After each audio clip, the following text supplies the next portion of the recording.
Agora, no Jornal da Verdade, Clube Tanabi, todas as dúvidas relacionadas à sua saúde são esclarecidas no Pergunte ao Doutor. Aqui, você é consultado e não paga nada. Pergunte ao Doutor. Vamos lá então com a nossa consulta oftalmológica, né, com o doutor Paulo Braojos. Toda quarta não, uma quarta sim, quarta não, ele ou alguém representante da clínica Braojos ou do ORP comparecem aqui. Doutor Paulo, inicialmente, bom dia, prazer tê-lo de volta aqui para falarmos de saúde ocular. Bom dia, Corrêa, bom dia aos ouvintes da Rádio Clube.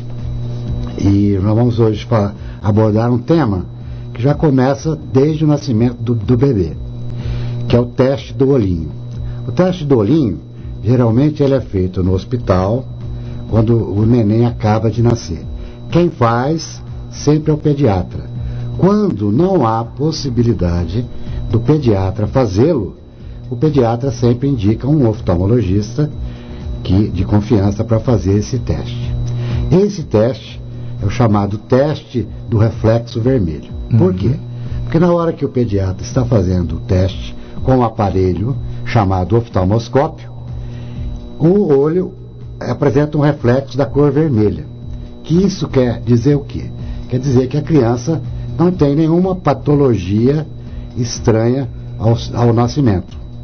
Então ele é muito útil para quê? Para detectar principalmente os problemas de catarata congênita.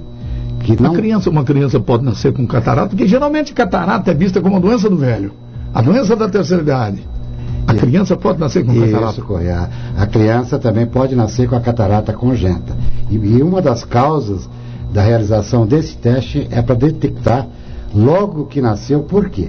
Porque você detectando logo ao nascimento que a criança tem catarata, a criança vai ser operada e vai desenvolver essa visão praticamente normal até o fim da sua idade. E esse teste do RV, do reflexo vermelho, já é suficiente para isso? Para detectar? Isso, já para detectar catarata e principalmente um tumor maligno, sim, que é comum, que é chamado retinoblastoma. Esse tumor, quanto antes você detectar ele, mais fácil é o tratamento. Se você demorar, por exemplo, 1 ou 2 anos para detectar, para operar a criança recém-nascida, ela vai ter um insucesso. Se você detectar logo ao nascimento que tem um tumor, ele é mandado para um serviço especializado, que geralmente é a USP, ou Campinas, ou Belo Horizonte, onde é feita a retirada desse globo ocular. Sim.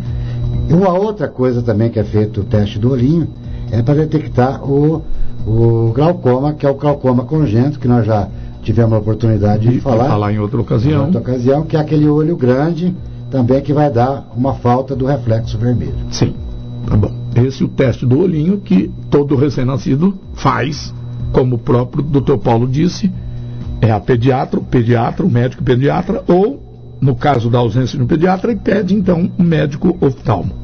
Agora, problemas de óculos na infância. Doutor, o senhor vai começar a responder, tem 4 minutos para o meio-dia. Se porventura não der para responder, não tem problema, a gente volta depois do intervalo e depois do programa eleitoral. Vamos falar dos problema de óculos na infância. Então, os óculos da infância, começa assim, a mãe, quem vai detectar se a criança tem problema, em primeiro lugar não se detecta na escola. Por exemplo, aquela professora que vê que a criança não está tendo um bom rendimento, aquela criança que não tem atenção devida na aula, é bom fazer um teste que talvez essa criança seja míope. Porque a miopia é assim, a criança vai para a escola, senta, não enxerga nada, o professor está escrevendo na lousa, a criança não tem atenção, não prende a atenção da criança, pela falta de visão, por causa da miopia. Então, o primeiro local para se detectar o problema é a escola. O segundo é em casa. A criança que você nota que a criança está chegando muito perto da televisão para assistir, é uma criança também desatenta, você põe ela sentada no sofá na posição certa, na distância certa, ela não para, ela sai correndo, vai ficar em frente à televisão. Então, com certeza também essa criança vai ter algum problema de miopia. Quer dizer, isso tudo é dica para a mãe. Para a mãe, né? Exatamente. Para a mãe detectar. Então, os locais onde se nota os maiores problemas é na escola ou e em casa. Na sala de casa. Na sala de casa. E temos também outros problemas sem ser a miopia, que é a hipermetropia e o astigmatismo. Hipermetropia. Estigmatismo nós deixamos para depois do programa eleitoral, tá bom? Preste atenção, principalmente as mães, porque é muito importante o que o Dr. Paulo vai falar em relação a isso. Em relação à miopia, ele já deu 2 dicas muito importantes que dá para detectar o início, se tem, não é? Tendência para miopia, a criança ser míope, é na escola, que ela está lá voando, porque não está enxergando de longe, né? Ou na sala de casa. Você põe o banquinho para ela, ou no sofá, ela quer sentar mais perto da televisão, quer dizer, já é uma dica. Então daqui a pouco a gente volta. Vai lá. Agora, hipermetropia, quer dizer, metropia, quer dizer, super. A hipermetropia, ela é comum nos adultos acima de 40 anos. Ela acontece em quase 80% dos adultos acima de 40 anos. Na criança, temos que ter muito cuidado. Por quê? A criança hipermétrope, ela vai enxergar quase que normal de longe, só que de perto ela vai ter muita dificuldade. Então imagine uma criança que vai copiar a lousa, por exemplo. Vai ler o que está escrito na lousa, mas não vai conseguir escrever. Então, que coisa, hein? É uma coisa, tem que tomar cuidado. É o contrário da miopia. É o contrário da miopia. A miopia, o sujeito, a pessoa tem dificuldade para enxergar longe. Exatamente. E a hipermetropia para ver perto. Para ver perto. Então, por que o cuidado com a hipermetropia? Porque uma criança hipermétrope, dependendo do tanto que ela é hipermétrope, da quantidade de grau, ela pode desenvolver uma coisa muito grave, que chama-se estrabismo. O que é o estrabismo? É um olho da criança que vai ou entrar para dentro ou sair para fora. Vai entortar. Aquele olho torto, né? Uhum. Quando você vê uma criança com o olho torto e não está usando óculos, é porque a criança não está sendo tratada, porque às vezes só o fato de passar o óculos já corrige o estrabismo. Então, quando... A gente nota às vezes uma criança, ela tem o olhinho bem torto, e um tempo depois usando óculos, você já vê que às vezes nem usa mais óculos, foi só para corrigir e o olhinho fica... O colinho volta ao normal. Uhum. Então nós temos que prestar muito cuidado na hipermetropia na infância. Uhum. E uma outra que coisa... É o astigmatismo. O astigmatismo, que é uma das... Vamos dizer assim, não é patologia, porque não é doença. É um vício de refração, os mais comuns que existe. Por quê? Porque ele pode ser sozinho, ou ele pode ser acompanhado da hipermetropia também, ou acompanhado pela miopia. Então, se você perguntar assim, qual é o problema ocular que mais acontece na clínica? Então eu vou te falar que o que mais tem é o astigmatismo. Porque ele pode ser só, ou pode estar acompanhado da hipermetropia ou da miopia. Ele também deturpa a imagem, deixa a imagem desfocada, né? E à medida que é corrigido, esse foco da imagem começa a se concentrar novamente e é corrigido com lentes tóricas. Sim. Doutor, o senhor como médico oftalmo, o senhor já disse para algum paciente, olha, você tem astigmatismo, hipermetropia e miopia, os 3 juntos? Não, isso é impossível. É impossível. Pode acontecer, por exemplo, de ter astigmatismo e hipermetropia. Sim, isso os 2 juntos podem ter. Pode ter astigmatismo e miopia. Agora, os 3 problemas de uma pessoa só não existem. O que pode acontecer numa pessoa, ela ter hipermetropia, astigmatismo e presbiopia, que é a falta de visão que acontece depois dos 40 anos. Isso sim. Ou a pessoa pode ter miopia, astigmatismo e presbiopia também. Uhum. Então isso pode acontecer. Agora, a miopia junto com a hipermetropia é incompatível, não existe. Tá, podemos passar por outro tema, né? Qual o tema que a gente vai passar agora? Conjuntivite, vamos falar de conjuntivite? As conjuntivites, que é muito comum também, é uma enfermidade muito comum em crianças. E a criança, às vezes pela falta até de cuidado, até de higiene, passa a mão em todo lugar e tal, põe na boca, põe no olho. É o primeiro que pega a conjuntivite viral ou a conjuntivite bacteriana. Uhum. A mais comum mais comum é a bacteriana.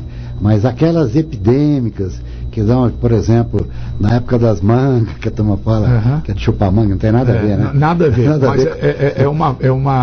é algo da crença popular. Da crença popular. Essa de dezembro, janeiro, essa é viral. E essa aí se alastra facilmente, pegando quase que 20 a 30% da população. Aí fica com o olho vermelho, irritando, parece que tem areia. Irritando, e existe um tratamento à base de um antibiótico, porque existe uma sobreinfecção, então exige um tratamento à base de anti-inflamatórios e antibióticos. Tá. E uma criança estrábica? O que é uma criança estrábica? E como é que deve ser cuidada essa criança? Bom, uma criança estrábica, ou ela tem uma hipermetropia, como eu já disse, alta e não está corrigida, então o olhinho vai trabalhar demais e vai entrar para dentro, ou vai sair para fora, depende do tipo de estrabismo que é. Ou para dentro e para fora, que o doutor está querendo dizer, não é para fora saltar fora do rosto, não. É igual um farol. Exatamente. Farol desregulado. Para dentro, ele está clareando mais no meio da estrada. E o para fora está clareando no acostamento. Exatamente. É exatamente isso mesmo. Você definiu bem, Corrêa. Então existe o estrabismo determinado pela falta de correção da hipermetropia.